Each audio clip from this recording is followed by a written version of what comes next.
How the civilization of Egypt developed is more or less clear to us. But what about Europe? Europe was not far behind in development at the time of the construction of the Great Pyramids of Egypt. In the vast archipelago of the Cyclades, the Cycladic culture flourished between 3500 and 2000 BC. It is very difficult to say what the society of the ancient Cycladians was like, and what their settlements looked like. The Cycladic civilization did not know writing and practically left us no buildings. Although the fact that they were skilled craftsmen, we cannot doubt. The reason is simple. Of course, there are houses, or rather their remains, on the islands, but very few of them. Instead, there were many burial sites discovered there, of which about 20,000 have been excavated by archaeologists today. Even some ancient cultures that are much more significant in their external manifestations have not left such a huge number of graves. Modern Cyclades are bare rocky islands, but in ancient times, they were covered with dense forests. They were known throughout the Mediterranean as deposits of excellent marble and obsidian, red clay iron ore, and also emery, which ancient craftsmen used in the processing of precious stones, were found on the islands. A very powerful, largely still mysterious and distinctive culture had developed on the islands, the remains of which have been found in the Cyclades during archaeological excavations over the past 100 years. European travelers at the end of the 19th century drew attention to the finds of marble anthropomorphic figurines, older than the Greek ones already studied by that time. Goddess of fertility, marble female figure, 4500 to 4000 BC. The figure is of a rare type known as Steatopigus, characterized by particularly full legs and buttocks, and undoubtedly indicative of fecundity. This is what little remains of a mysterious civilization.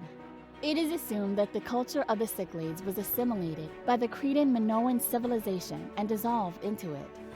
Marble idols remained lying in the graves, while the forests were burned in smelting furnaces, after which the islands were depopulated for a very long time. The island of Crete became the next center of the most ancient European civilization. The Minoan civilization emerged in the 3-2 millennium BC. In Crete, the production of copper was mastered, and then bronze. Its basis was agriculture, and it focused on the civilization of 3 main crops: cereals, grapes, and olives. The development of trade in Crete is closely connected with the development of navigation. The inhabitants of Crete, already in the 3 millennium BC, established close contacts with the population of mainland Greece and Asia Minor, reached Syria and Egypt. Like other maritime peoples of antiquity, the Cretans willingly combined trade and fishing with piracy. The logical result of all these processes was the formation of the first palace states at the turn of the 3-2 millenniums. The most remarkable architectural structure of this period is the Palace of Minos at Knossos. The Greeks called the Palace of Minos the Labyrinth. In Greek myths, the labyrinth was described as a huge building with many rooms and corridors. A person who got into the labyrinth could no longer get out without outside help and inevitably died. In the depths of the palace lived the bloodthirsty Minotaur, a monster with a human body and a bull's head. The tribes and people subject to Minos were obliged to amuse the terrible beast with human sacrifices every year, until he was killed by the famous Athenian hero, Theseus. Excavations have shown that the stories of the Greeks about the labyrinth had a certain basis. In Knossos, indeed, a building of outstanding size, or even a whole complex of buildings, with a total area of 10,000 m2 was discovered, which included about 300 rooms of the most diverse purposes. During its centuries-old history, the Palace of Knossos has been rebuilt several times. Its individual parts and the entire building as a whole probably had to be restored after each strong earthquake, which occurs in Crete about once every 50 years. At the same time, new premises were attached to the older, already existing ones. Rooms and pantries seem to be strung to one another, forming long rows enfilades. Despite the well-known unsystematic internal development, The palace was abundantly supplied with everything necessary to ensure that the life of its inhabitants was calm and comfortable. The builders of the palace took care of such important comfort elements as plumbing and sewerage. During the excavations, stone gutters were found through which sewage was removed to outside the palace. A water supply system was also discovered, thanks to which the inhabitants of the palace never suffered from a lack of drinking water. The Palace of Knossos also had a well-thought-out ventilation and lighting system. Other theories. Perhaps they were able to find salvation in one of the cities on the hill. This would explain the change of language. People do not want to believe that the Cretan civilization had disappeared forever. There is even now a place on Earth where this is a cult of playing with the bull death, where lush tiered skirts and tight blouses and black curls fall like snakes over the shoulders, where the thin waist of the bullfighters soar above the arena in a bizarre dance with death. This country is Spain. No wonder if the ubiquitous pirates were able to find a calm harbor in the raging sea, far from their homeland.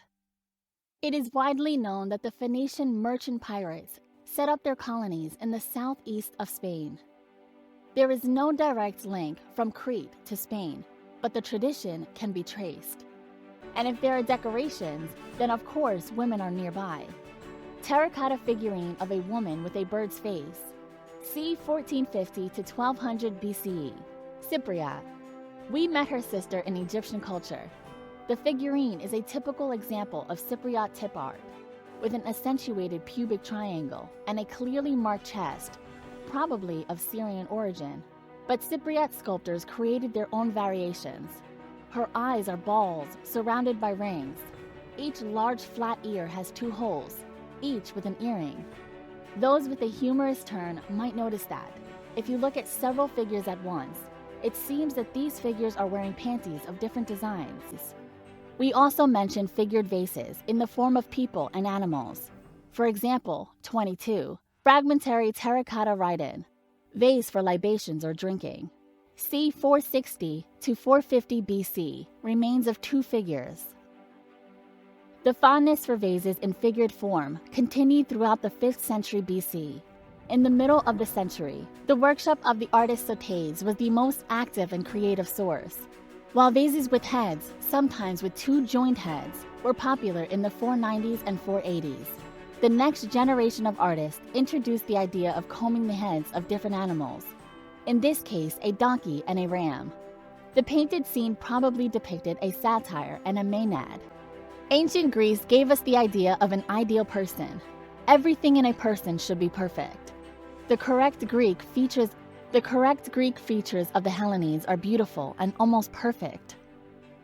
According to Pliny the Elder, an ancient Roman writer and polymath, the Greeks depicted people not as they are, but as they appear to our senses. Any depiction of a person must comply with the canon of Polycletus. What does this canon teach? Primary symmetry of a living body. The beauty lies in the symmetry of the parts. For example, in the symmetry of a finger with a finger, a hand with a hand, an elbow with an elbow, and then all the parts with each other. Polycletus confirmed his word with deeds by creating a statue in accordance with the instructions of his teaching. And as is known, he called both this statue of his and this composition canon. The beauty of the body lies in the symmetry of the parts. The museum collection contains fragments of a marble statue of Diadumenos, a young man tying a bandage around his head. C. 69 to 96 AD, copy of a work attributed to Polycletus. The head, arms and legs below the knees, and the tree trunk are ancient. The rest of the figure is a cast from a marble copy found at Delos and now kept in the National Museum in Athens. This statue represents a young man adorning his head with a bandage after winning an athletic contest. The original sculpture in bronze probably stood in a sanctuary, such as at Olympia or Delphi, where games were regularly held. The Greek sculptor Polycletus of Argos, active in the middle of the 5th century BC, was one of the most famous artists of the ancient world. His figures are carefully designed with particular attention to body proportions and posture. The chest and the pelvis of the figure are tilted in opposite directions, creating rhythmic contrast in the torso, creating the impression of organic vitality. The position of the feet, the balance between standing and walking, gives a sense of potential movement. This strictly calculated pose is found in almost all of the works attributed to Polykleitos. Gold armband with Hercules knot, 3rd to 2nd century BC. The Hercules knot on this luxurious headband is decorated with floral designs and inlaid with garnets, emeralds, and enamel. According to the Roman writer Pliny, the decorative device of the Hercules knot could heal wounds, and its popularity in Hellenistic jewelry suggests it was believed to have the power to ward off evil. Golden Phail, libation bow, 4th to 3rd century BC. Decorated with bees, acorns, and beech nuts, this libation bowl was made using the repoussé method. Acorn decorations appeared at the end of the 6th century BC and must have been traditional. We say goodbye to ancient Greece, but we will return to its culture. From the 2nd century BC, cultural forces are concentrated in Rome, and Roman art, absorbing the achievements of the previous period, marks a new rise, the last stage in the development of ancient art.